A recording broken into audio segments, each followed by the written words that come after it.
Hello students, I'm Dr. Meenakshi Maur, Assistant Professor, Zoology, Sri Samlaji Government College, Manfia, Chittorgarh. Today my topic is global warming and the ozone depletion. Global warming is the serious environmental issue today. It is the term which is used for a steady increase in Earth's average temperature. And in other words, it is a consequent increase in global mean temperature. The increase of greenhouse gas concentration, mainly carbon dioxide, led to a substantial warming of the earth and the sea. And this increase in the man-made emission of greenhouse gases is the main cause for the global warming. What are the causes of global warming? So, first is increasing levels of greenhouse gases in the atmosphere. Actually, it is a main cause of the global warming, as I said before. It is attributed to release of greenhouse gases by human activities. I have discussed greenhouse effect in detail in the last lecture. Then burning of fossil fuels. So coal burning in the thermal power plants, burning of petrol and diesel in automobiles, intense use of fuel wood, mainly for domestic chores in Indian villages. This all contributes to release of many harmful gases like carbon dioxide, carbon monoxide, and sulfur dioxide in the atmosphere. Then third is emission of methane and nitrous oxide. They are responsible for enhancing greenhouse effect and causing global warming. Then deforestation. Deforestation is caused by cutting and burning of the forest for the purpose of the construction of both commercial and residential buildings. Deforestation is leading to a greater concentration of carbon dioxide in the atmosphere. Then last is unsustainable consumption pattern of the rich industrialized nation. They don't know how to consume natural resources in a uh, in a sustainable way. Then what are the effects of global warming? First is increase in Earth's average temperature. This is because greenhouse gases trap heat in the Earth's atmosphere and it results in increasing the Earth's temperature. Then second is climate change and change in monsoon pattern. So because of global warming, the Earth's atmosphere is getting more unpredictable with heavy rains in the region of scanty rainfall and drought in the regions of good and well rainfall. Then water scarcity. There are many countries which face extremely high risk of water shortage because of global warming. Then adverse effects on human health as well. Because the increase in temperature will lead to the increase in the microbes that cause disease such as bacterial diseases. Because bacteria can survive better in elevated temperature and they can multiply faster when the conditions are favorable. The global warming is also responsible for extending the distribution of mosquitoes because of increase in humidity level and frequent growth in warmer temperature. Now next effect is fall in crop production. Because sudden change in temperature or sudden onset of rains, they all may destroy the crop and affect crop production. And melting of polar ice. The melting of the ice at the poles has raised the mean sea level and it may boost the occurrence of severe climatic changes like floods, famines, heat waves, tornadoes, and other natural calamities. Then extinction and endangering of wildlife and other biotic species. Because of the loss of natural habitats or inability to evolve to rapid changes in the climate, some animals have become extinct, and there are many more animals which will become extinct in near future. The marine life is also very sensitive to increase in temperature. Coral reefs are dying off due to global warming. The global warming is expected to cause irreversible changes in the ecosystem and the behavior of animals. So, this is all about global warming. Now, next environmental issue is ozone layer depletion. So, first, what is ozone layer? In the stratosphere, the second layer of the atmosphere, ozone is present in small quantities. Ozone layer forms a protective covering in the Earth's upper atmosphere. It protects the life on Earth by absorbing high energy, that is UVB wavelength of 280 to 320 nanometer of sun. If it is not if it is not present in the atmosphere, then it would result in many harmful effects on living organisms of the earth. So first of all, I'll explain what are the causes of ozone layer depletion. So the increase in the level of free radicals like hydroxy radicals, nitric oxide radicals, and the atomic chlorine and bromine. They are the cause of ozone depletion.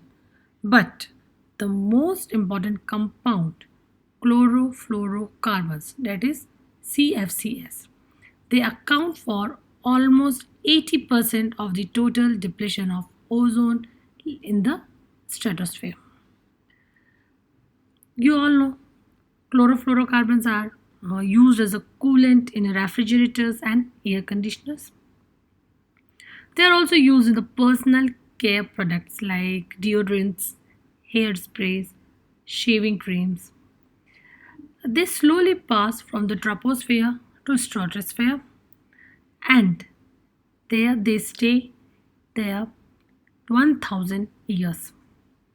And in the presence of radiation from the sun, that is a UVB wavelength of 230 to 80 to 320 nm, chlorofluorocarbons break up and produces chlorine free radicals, or we can say active chlorine, that is Cl or ClO radicals.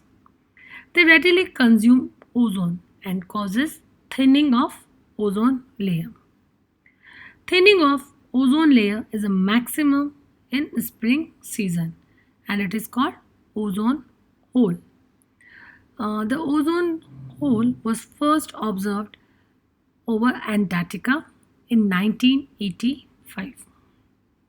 So, when chlorine free radicals react with ozone, chlorine monoxide is formed, and this chlorine monoxide reacts with ozone molecule and form a chlorine atom and two molecules of oxygen.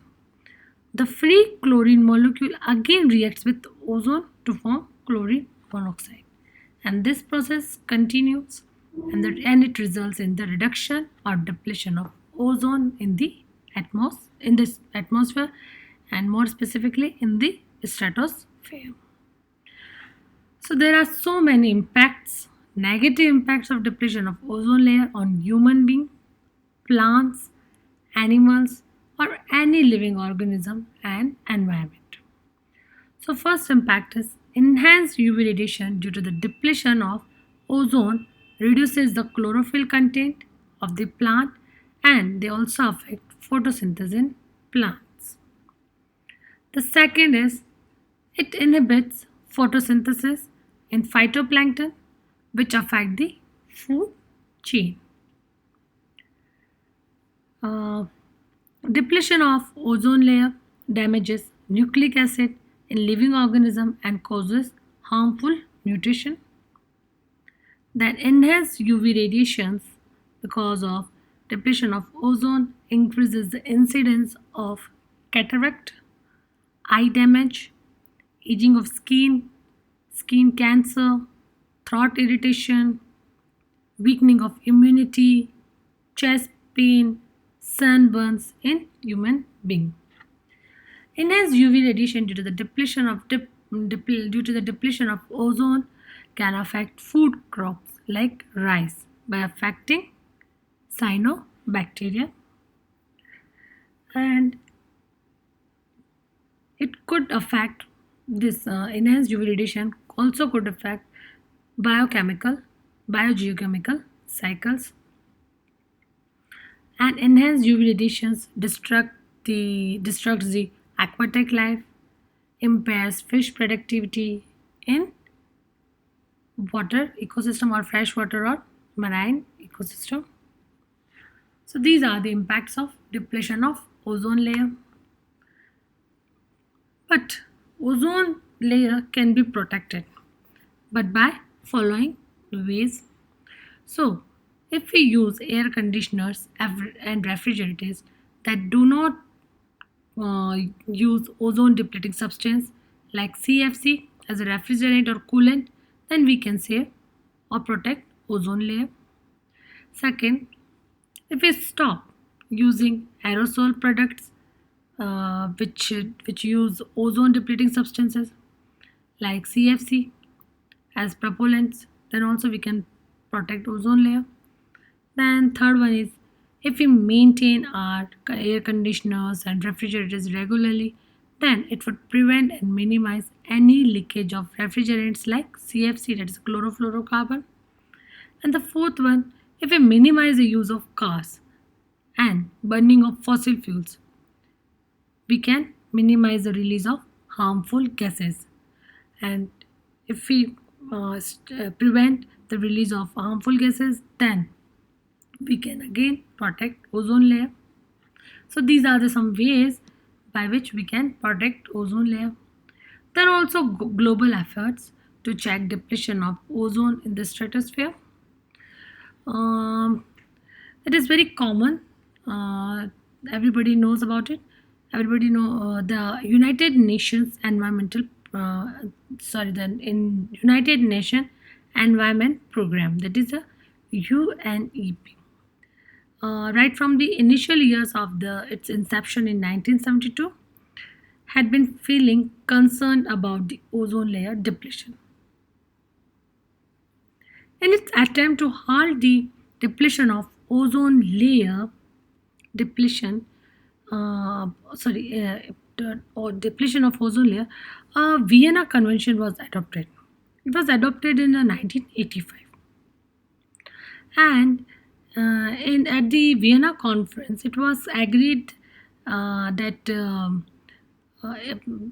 that it will provide framework for international reduction in the production of chlorofluorocarbon due to their contribution to the destruction of ozone layer. Vienna conference was the first global conference on the protection of ozone, and it was held in Vienna, which is in Austria, and it was held in 1985. But Vienna Convention entered into force in 1988. Then the increased concern for the cause and the effects of ozone depletion led to the adoption of Montreal Protocol, and it was adopted in 1987. The Montreal Protocol stipulates that the production and consumption of ozone depleting compounds like chlorofluorocarbon, halogens, carbon tetrachloride, all are to be phased out by 2000, and methyl chloroform is to be phased out by 2005. And this international agreement indeed helped in reducing and controlling industrial emission of chlorofluorocarbon. Then to revise Montreal Protocol, there was also an international conference which was held in Helsinki in May 1989. So these are some global efforts. Uh, There is a we United Nations General Assembly in 1994 proclaimed that they will celebrate International Day for the preservation of ozone layer. So there is also one World Ozone Day. There is also one Kyoto Protocol.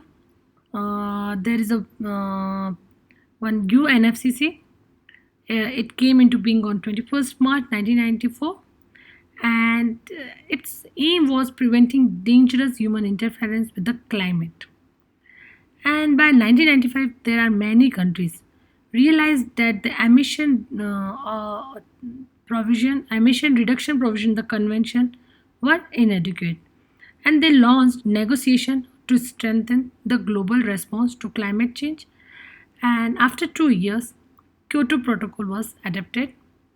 It's very important. Kyoto Protocol was adopted in Kyoto, which is in Japan, and it was adopted on 11 December 1997. But it entered into force on 16 Feb 2005 because of its complex ratification process. Kyoto Protocol commits industrialized countries to stabilize carbon dioxide, and its structure was based on the principle of the convention. It only binds developed countries because it recognizes that the only developed countries are the responsible for current high levels of greenhouse gas emission in the atmosphere. The goal of Kyoto Protocol was to see participants collectively reducing emission of greenhouse gases by 5.2% below the emission level of 1990 by 2012. So this is the Kyoto Protocol. So today I explained what is global warming, then what are the causes of global warming, and what are the effects of global warming on earth and animals and plants. Then what is ozone layer, what is ozone layer depletion, then what are the impacts of depletion of ozone layer on earth, on plants, on animals, on human beings, on any living organisms. Then what are the ways to protect ozone layer? In this I explained some common methods, and then global efforts. Then I explained about Kyoto Protocol. So this is all about global warming and ozone depletion. Thank you.